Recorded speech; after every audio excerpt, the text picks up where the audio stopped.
So here's a hilarious story I found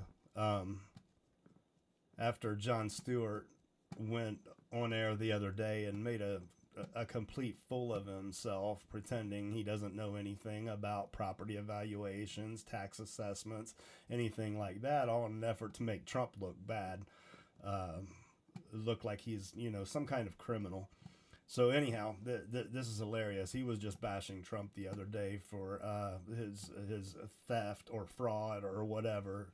But then this article pops up. Jon Stewart found to have overvalued his New York City home by 829% after slamming Trump's civil case as not victimless. Justice, I mean that's just justice. Bring the hypocrites in.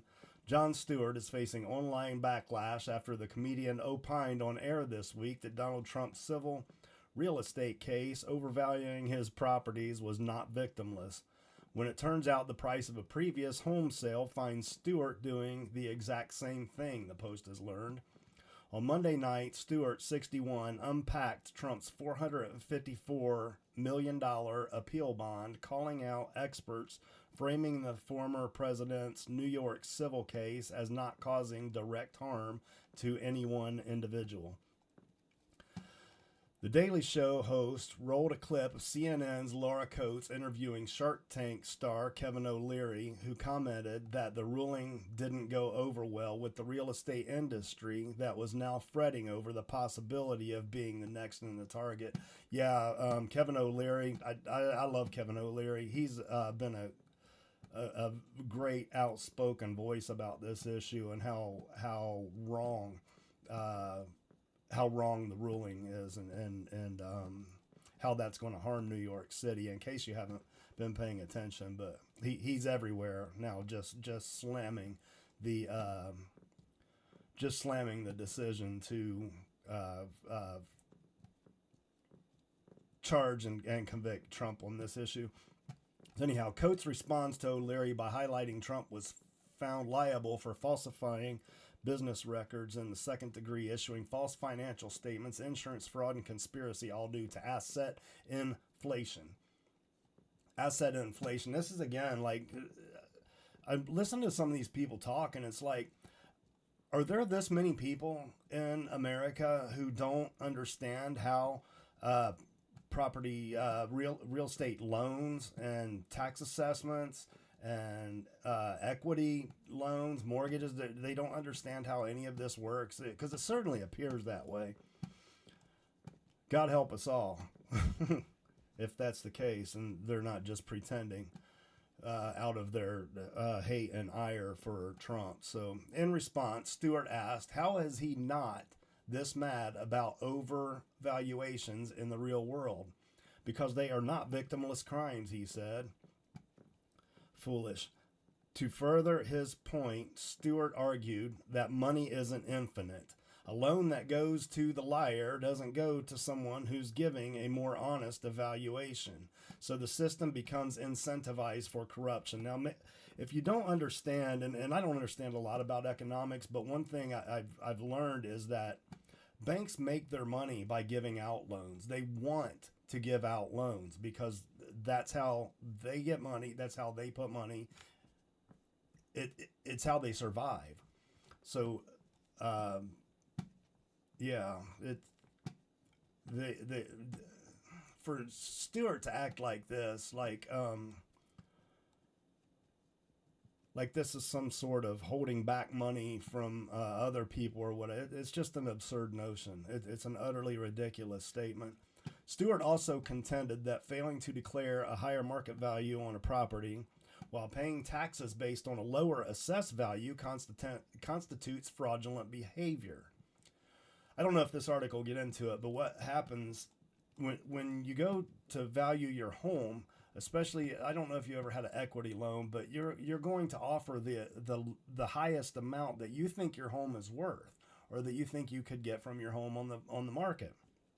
And now the bank will come back with an amount that they believe it's worth, and they'll send out usually an appraiser, and they determine how much the land is worth, and then they give you a loan based on that. Well, that doesn't always line up with the tax assessment, but Trump isn't responsible. Nobody is responsible for their own tax assessment. The county, the village, whoever is responsible for the property taxes sends out an assessor. They evaluate the house. They value the house, evaluate the house or the property, and then they decide how much tax you're going to pay. Now, you can go back and appeal that if you want. If you don't like the decision, you think maybe it's not worth as much as they propose, you can go back and appeal that. But the county or the jurisdiction, they are the ones who come in and decide how much tax you're going to pay on your house. It's not the owner. The Attorney General of New York knew that Trump's property values were inflated because when it came time to pay taxes, Trump overvalued the very same properties, Stewart added. It was all part of a very specific real estate practice known as lying, he says. This is Jon Stewart. But it didn't take long for the internet sleuths to look into Stewart's own property history, where it shows an overvaluation of his New York City penthouse by a staggering 829%. Records confirmed by the Post show 829%. So a hypocrite. I think it's great. I hope this justice finds him. In 2014, Stewart sold his 6,280 square foot Tribeca duplex to financier Parag Pandey for $17.5 million. The property's asking price at the time is not available in listing records, but according to 2013-2014 assessor records obtained by the Post, the property was market valued at only $1.882 million. The actual assessor valuation was even lower at $847,174. So yeah, he slightly overvaluated his home. That's funny. Pandey, who purchased the penthouse from Stewart, then resold the property at a nearly 26% loss than what he initially paid for it, according to The Real Deal, at just over $13 million in 2021. Timothy Poole, Timcast IRL. I like Tim Poole. He can get annoying. He can get annoying sometimes, but I like what he brings out, and his personality's okay. Anyway. Timothy Poole, a political commentator known for more right-leaning views, alleged on X that Stewart was being a hypocrite. Did Jon Stewart commit fraud when he sold his penthouse for $17.5 million?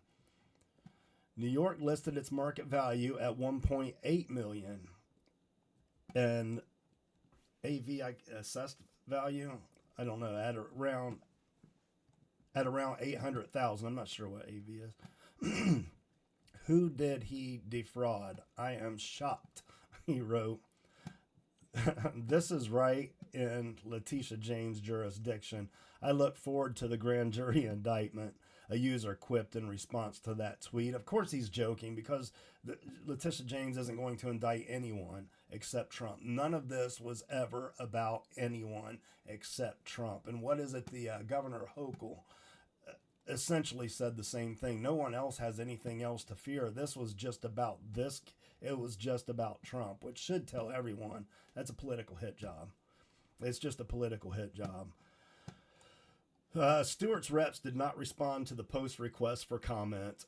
Meanwhile, the New York assessor valuation, there's that AV, assessor evaluation on Stewart's former penthouse is the exact same citation method and metric that New York attorney Letitia James used to value Trump's properties and then sued him for inflating his assets. It would be hilarious if Jon Stewart ended up arrested and charged with this. This includes Trump's Mar-a-Lago estate in Palm Beach, known as his main residence, which was assessed for only $18 million at the time. $18 million. Real estate brokers had valued the property at 50 times more than that amount. Well, probably because it was worth 50 times more than that amount. I mean, $18 million. I know you've heard it from other people, so I don't really need to go into it. But I mean, you can't buy a 4-bedroom home with a pool for 18 million in Palm Beach. It's ridiculous. Go check it out for yourself. Look up Realtor.com. You'll be amazed at how expensive property is down there if you don't live in, if you're not familiar with that area. Same for his private 200-acre New York family estate in Westchester, which was assessed between $30 million and $56 million. Trump had valued the property, known as Seven Springs, at $261 million. Last month, Manhattan Supreme Court Justice Arthur Engoron ordered Trump to pay $355 million and temporarily banned him from doing business in the state. Wasn't that a raw deal? That whole thing was a raw deal, and I believe the appellate court knows it was a raw deal, or they never would have dropped the amount for his bond to $175 million. They're saying, yeah, you have a.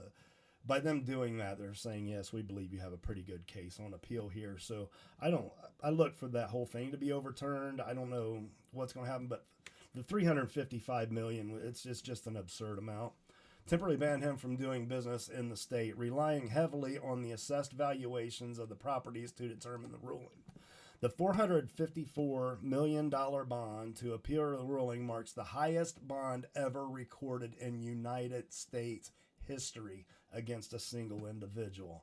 Anyone who thinks that isn't political, I don't know what to tell you. I've got some oceanfront property in Indiana I'll sell to you. But anyway, I just found that article. I wanted to share it. I thought it was hilarious. Divine justice. Anyhow, I don't expect to see Jon Stewart charged with anything, as I said. And I think anyone who doesn't have complete ire and hate for Trump should realize this is all the political games. But we'll see how it goes. Anyway, talk to you later.